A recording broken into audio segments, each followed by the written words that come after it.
Welcome viewers to channel Pratinad. आज हम stress के इस वीडियो में देखेंगे कि स्ट्रेस के डिफरेंट टाइप्स कौन कौन से होते हैं। स्ट्रेस एक मल्टी डायमेंशनल फिनोमिना है। मल्टी डायमेंशनल का यहाँ मतलब है कि स्ट्रेस के बहुत सारे एस्पेक्ट्स हैं जो डिफरेंट सिचुएशंस में दिखाई देते हैं। स्ट्रेस को इन्फ्लुएंस करने वाले जो अलग अलग फैक्टर्स हैं उन्हें कुछ इस तरह से देखा जा सकता है, जैसे स्ट्रेस को अगर टाइम या ड्यूरेशन के बेसिस पे देखा जाए, या स्ट्रेस को उसके सोर्सेस के बेसिस पे देखा जाए, या स्ट्रेस को उसकी इंटेंसिटी के बेसिस पे देखा जाए, या स्ट्रेस में होने वाले फिजियोलॉजिकल रिस्पॉन्सेस के बेसिस पे देखा जाए, लाइफ में होने वाले छोटे बड़े इवेंट्स के हिसाब से देखा जाए, या कोपिंग एबिलिटीज के हिसाब से देखा जाए, तो हमें अलग अलग स्ट्रेस के टाइप्स दिखाई देते हैं। यह सभी डिफरेंट टाइप्स के स्ट्रेस फिजिकल और मेंटल हेल्थ पर अलग अलग इफेक्ट डालते हैं। हम यह भी देखते हैं कि एक तरफ जहां स्ट्रेस के डिफरेंट टाइप्स हैं, वहीं इंडिविजुअल भी डिफरेंट टाइप्स के होते हैं। कहने का मतलब है कि एक ही स्ट्रेसफुल सिचुएशन में दो इंडिविजुअल्स अलग अलग तरीके से भी रिएक्ट कर सकते हैं। अब हम बात करते हैं कि स्ट्रेस को समझना क्यों जरूरी है। स्ट्रेस को समझना इसलिए जरूरी है क्योंकि तभी हम सही कोपिंग मैकेनिज्म मतलब स्ट्रेस के साथ कैसे डील करें, ऐसे कोपिंग मैकेनिज्म्स को अपना सकते हैं। कोपिंग मैकेनिज्म्स का मतलब एक तरह से यह होता है कि वह तरीके जिसकी मदद से हम स्ट्रेस को मैनेज करते हैं। उदाहरण के लिए अगर कोई व्यक्ति ब्रीदिंग टेक्निक से या प्राणायाम के थ्रू अपना स्ट्रेस मैनेज करता है, तो यहाँ प्राणायाम एक कोपिंग मैकेनिज्म की तरह काम कर रहा है उस व्यक्ति के लिए। इसके अलावा स्ट्रेस की अंडरस्टैंडिंग क्रॉनिक स्ट्रेस और शॉर्ट टर्म स्ट्रेस में डिफरेंस को समझने के लिए भी जरूरी है। यहाँ एक और चीज समझने वाली है कि स्ट्रेस हमेशा नुकसानदायक नहीं होता, बल्कि थोड़ा बहुत स्ट्रेस या मॉडरेट अमाउंट ऑफ स्ट्रेस हमें अपने एनवायरनमेंट के प्रति अलर्ट और अटेंटिव बना देता है, हमारी मेमोरी के लिए बेनिफिशियल होता है और हमारे विजन को शार्प बनाता है। तो यहाँ पर हम देखते हैं कि एक तरफ तो नेगेटिव स्ट्रेस होता है जिसे हम डिस्ट्रेस कहते हैं, जो ज्यादातर समय नुकसानदायक ही होता है। वहीं दूसरी तरफ पॉजिटिव स्ट्रेस होता है जिसे हम यू स्ट्रेस कहते हैं, जो हमारे लिए फायदेमंद हो सकता है। अब हम एक एक करके स्ट्रेस के डिफरेंट टाइप्स की बात करते हैं। तो इसमें पहला है स्ट्रेस क्लासिफिकेशन, जो ड्यूरेशन या टाइम के बेसिस पे होता है। शॉर्ट टाइम ड्यूरेशन के लिए होने वाले स्ट्रेस को हम अक्यूट स्ट्रेस या शॉर्ट टर्म स्ट्रेस बोलते हैं। यह स्ट्रेस अचानक से क्रिएट होता है और जो किसी इमीडिएट चैलेंज या थ्रेट की वजह से होता है। अक्यूट स्ट्रेस या शॉर्ट टर्म स्ट्रेस के बारे में जो खास बातें हैं वो कुछ इस तरह से हैं। अक्यूट स्ट्रेस अचानक आता है और नॉर्मली बहुत इंटेंस होता है। अक्यूट स्ट्रेस हमारे फाइट और फ्लाइट रिएक्शन को ट्रिगर करता है। हम स्ट्रेस सीरीज के इंट्रोडक्टरी पहले वीडियो में फाइट और फ्लाइट रिएक्शन के बारे में बात कर चुके हैं। अक्यूट स्ट्रेस स्ट्रेसर को समाप्त होते ही खत्म हो जाता है। एग्जाम्पल के लिए हम देख सकते हैं जॉब इंटरव्यू या एग्जाम से पहले होने वाली नर्वसनेस, या अचानक हुए किसी आर्ग्यूमेंट के कारण होने वाला तनाव या स्ट्रेस, या फिर पब्लिक स्पीकिंग के दौरान होने वाली परफॉर्मेंस एंजाइटी। टाइम ड्यूरेशन के ही बेसिस पर होने वाला दूसरे टाइप का स्ट्रेस है एपिसोडिक एक्यूट स्ट्रेस या रिपीटेड शॉर्ट टर्म स्ट्रेस। इस तरह के स्ट्रेस में भी एक्यूट स्ट्रेस ही होता है जो बार बार रिपीटेडली होता है, और यह स्ट्रेस एक्सेसिव रिस्पॉन्सिबिलिटीज और एंग्शियस पर्सनालिटी के कारण क्रिएट होता है। एपिसोडिक एक्यूट स्ट्रेस या रिपीटेड शॉर्ट टर्म स्ट्रेस की स्पेशलिटी कुछ इस तरह है। एपिसोडिक एक्यूट स्ट्रेस में इंडिविजुअल हमेशा चिंतित रहता है, जल्दबाजी में रहता है और परेशानी महसूस करता है। एपिसोडिक एक्यूट स्ट्रेस में क्रॉनिक हेल्थ इश्यूज जैसे hypertension, heart disease, tension, headache, इन चीजों का खतरा बढ़ जाता है। एग्जाम्पल के लिए हम देखते हैं कि एक वर्कहोलिक व्यक्ति जो हमेशा डेडलाइंस और प्रेशर में घिरा रहता है, ऐसा व्यक्ति बहुत ही ज्यादा टेंशन और वरी के साथ जीता है। या इसका उदाहरण ये भी हो सकता है कि एक छात्र जो है परीक्षा के आने के पहले ही अत्यधिक चिंतित रहता है। उसे हर छोटी या बड़ी परीक्षा से डर लगता है और परीक्षा की बात सोचकर ही उसे बहुत ज्यादा स्ट्रेस हो जाता है। बहुत लंबे समय तक चलने वाले स्ट्रेस को हम क्रॉनिक स्ट्रेस कहते हैं या लॉन्ग टर्म स्ट्रेस कहते हैं। इस तरह का स्ट्रेस बहुत लंबे समय तक चलने वाला होता है और जो कांस्टेंट लाइफ डिमांड्स या लाइफ के अनरिजॉल्व इश्यूज के कारण क्रिएट होता है। क्रॉनिक स्ट्रेस या लॉन्ग टर्म स्ट्रेस की स्पेशलिटी कुछ इस प्रकार है। क्रॉनिक स्ट्रेस या लॉन्ग टर्म स्ट्रेस में इंडिविजुअल मेंटल एग्जॉशन और हेल्थ डिक्लाइन महसूस करता है। इसका एक कारण है कि लगातार स्ट्रेस में रहने पर व्यक्ति का ब्लड शुगर हाई बना रहता है, ब्लड प्रेशर हाई रहता है, डाइजेशन ठीक से काम नहीं करता। कहने का मतलब है कि व्यक्ति के ब्रेन और बॉडी में बहुत सी अनहेल्दी चीजें होने लगती हैं जो उसे फिर बीमार बना सकती हैं। इसके साथ ही क्रॉनिक स्ट्रेस या लॉन्ग टर्म स्ट्रेस में व्यक्ति के अंदर एंजाइटी, डिप्रेशन जैसे मेंटल डिसऑर्डर्स का भी खतरा बढ़ जाता है। क्रॉनिक स्ट्रेस या लॉन्ग टर्म स्ट्रेस के उदाहरण के लिए हम देख सकते हैं टॉक्सिक वर्क एनवायरनमेंट में या किसी टॉक्सिक रिलेशनशिप में लगातार रहना,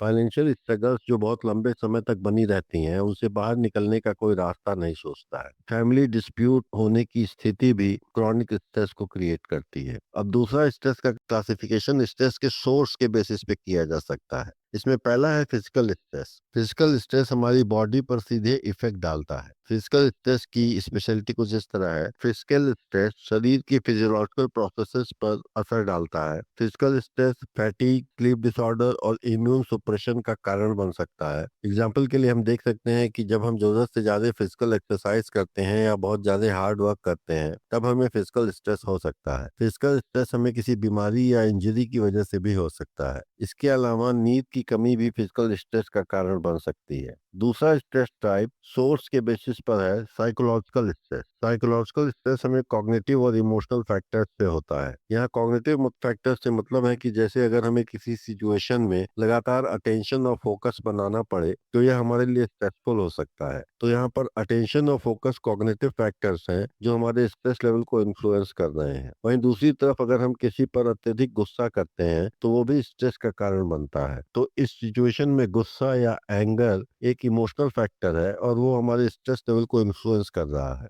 साइकोलॉजिकल स्ट्रेस की स्पेशलिटी कुछ इस तरह है। साइकोलॉजिकल स्ट्रेस हमारे मेंटल हेल्थ और बिहेवियर पर बहुत तगड़ा इम्पैक्ट डालता है। साइकोलॉजिकल स्ट्रेस हमारी चिंता, चिड़चिड़ापन और डिप्रेशन को बढ़ा सकता है। एग्जाम्पल के लिए एग्जामिनेशन में फेल होने का डर, या किसी बात पर ओवर थिंकिंग और ओवर एनालाइजिंग करना, या रिलेशनशिप कॉन्फ्लिक्ट भी साइकोलॉजिकल स्ट्रेस के कारण हो सकते हैं। तीसरा स्ट्रेस टाइप सोर्स के बेसिस पर है social stress. Social stress social interactions और एक्सपेक्टेशन से उत्पन्न होने वाला स्ट्रेस है। सोशल स्ट्रेस की स्पेशलिटी कुछ इस प्रकार है। सोशल स्ट्रेस की वजह से व्यक्ति को इंफीरियरिटी कॉम्प्लेक्स या लो सेल्फ एस्टीम हो सकता है। इंफीरियरिटी कॉम्प्लेक्स का मतलब है हीनता की भावना। वह व्यक्ति अपने आप को दूसरों की अपेक्षा बहुत कम मानेगा। वहीं दूसरी तरफ लो सेल्फ एस्टीम वाला व्यक्ति अपनी वैल्यू अपने नजरों में बहुत कम रखेगा। ऐसे व्यक्ति में कॉन्फिडेंस की भी कमी रहेगी। सोशल स्ट्रेस के कुछ एग्जाम्पल्स इस प्रकार हैं। वर्क प्लेस पे होने वाला डिस्क्रिमिनेशन या पीयर प्रेशर का सामना करना। फोर्थ स्ट्रेस जो सोर्स के बेसिस पर है वो है एनवायरमेंटल स्ट्रेस। एनवायरमेंटल स्ट्रेस का मतलब होता है कि एक्सटर्नल एनवायरनमेंट के कारण क्रिएट होने वाला स्ट्रेस। एनवायरमेंटल स्ट्रेस की स्पेशलिटी कुछ इस तरह है।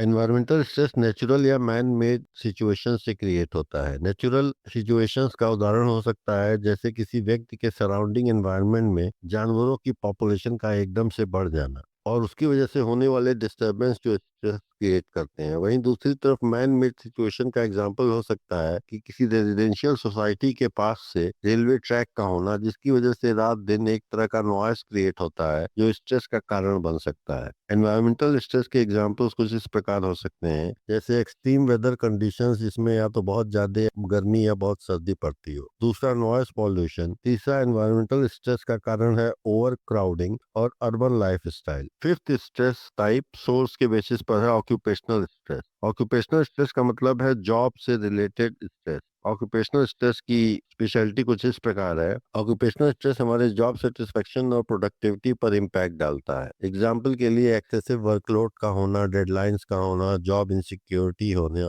बॉस या कोवर्कर के साथ कॉन्फ्लिक्ट होना। सिक्स्थ स्ट्रेस टाइप सोर्स के बेसिस पर है फाइनेंशियल स्ट्रेस। फाइनेंशियल स्ट्रेस का मतलब है धन से संबंधित चिंताओं से क्रिएट होने वाला स्ट्रेस। फाइनेंशियल स्ट्रेस के स्पेशलिटी कुछ इस तरह से है कि फाइनेंशियल स्ट्रेस हमारी डिसीजन मेकिंग एबिलिटीज और पर्सनल रिलेशनशिप पर इम्पैक्ट डालता है। फाइनेंशियल स्ट्रेस के एग्जांपल्स हो सकते हैं लोन या कर्ज चुकाने की चिंता, आर्थिक रूप से अनस्टेबल होने का डर, या फाइनेंशियल इंस्टेबिलिटी। अब हम स्ट्रेस का क्लासिफिकेशन स्ट्रेस की इंटेंसिटी के बेसिस पे करते हैं। तो इसमें पहली चीज है यू स्ट्रेस या पॉजिटिव स्ट्रेस। यू स्ट्रेस या पॉजिटिव स्ट्रेस एक ऐसा स्ट्रेस है जो व्यक्ति को मोटिवेट करता है। हम पॉजिटिव स्ट्रेस के बारे में थोड़ी बात पहले कर चुके हैं। यू स्ट्रेस या पॉजिटिव स्ट्रेस की स्पेशलिटी कुछ इस प्रकार है। ये हमारे परफॉर्मेंस को, मोटिवेशन को, रेजिलियंस को बढ़ाता है। यू स्ट्रेस का उदाहरण हो सकता है किसी कंपटीशन के लिए तैयारी करना या फिर पब्लिक स्पीकिंग में बेहतर करने का प्रयास करना। इंटेंसिटी के बेसिस पर दूसरे टाइप का स्ट्रेस है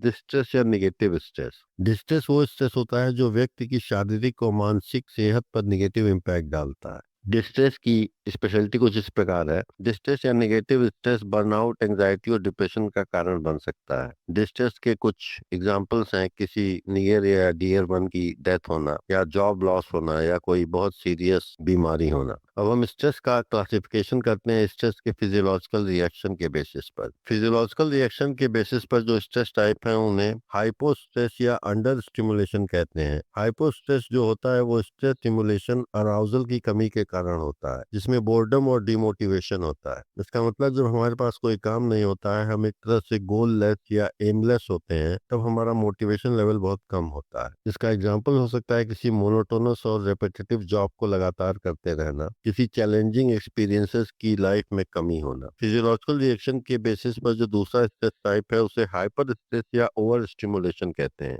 हाइपर स्ट्रेस या ओवर स्टिमुलेशन वह स्ट्रेस है जिससे व्यक्ति ओवरवेल्म महसूस करता है। इसका उदाहरण है एक्सट्रीम वर्क प्रेशर और डेडलाइंस। अब हम स्ट्रेस का क्लासिफिकेशन लाइफ इवेंट्स के बेसिस पर करते हैं। इसमें पहला है डेवलपमेंटल स्ट्रेस। डेवलपमेंटल स्ट्रेस वह स्ट्रेस होता है जो नेचुरल लाइफ ट्रांजिशन से उत्पन्न होता है। डेवलपमेंटल स्ट्रेस का एग्जाम्पल हो सकता है स्कूल से कॉलेज में चेंज होना, पेरेंट बनना, रिटायरमेंट के लिए करने वाले एडजस्टमेंट। इसमें दूसरा स्ट्रेस है सिचुएशनल स्ट्रेस। सिचुएशनल स्ट्रेस वह स्ट्रेस होता है जो अचानक आने वाले अनएक्सपेक्टेड इवेंट से क्रिएट होता है, जैसे अनएक्सपेक्टेड जॉब लॉस या कोई फाइनेंशियल इमरजेंसी। अब हम स्ट्रेस का क्लासिफिकेशन करते हैं कोपिंग एबिलिटीज के बेसिस पर। इसमें पहली चीज है वो है अडेप्टिव स्ट्रेस। अडेप्टिव स्ट्रेस वह है जिसे व्यक्ति अच्छे तरीके से संभाल सकता है और उससे सीख सकता है। एग्जाम्पल के लिए वर्क लाइफ बैलेंस को अच्छे से मैनेज करना, स्टडी टेक्निक्स इफेक्टिवली यूज करना जिससे कि आप बेहतर परफॉर्म कर पाए। दूसरा है मैल अडेप्टिव स्ट्रेस। मैल अडेप्टिव स्ट्रेस वह स्ट्रेस है जिससे व्यक्ति गलत कोपिंग स्ट्रेटजीज से अपने को संभालने की कोशिश करता है, जैसे ड्रग्स या अल्कोहल या टोबैको का सहारा लेना,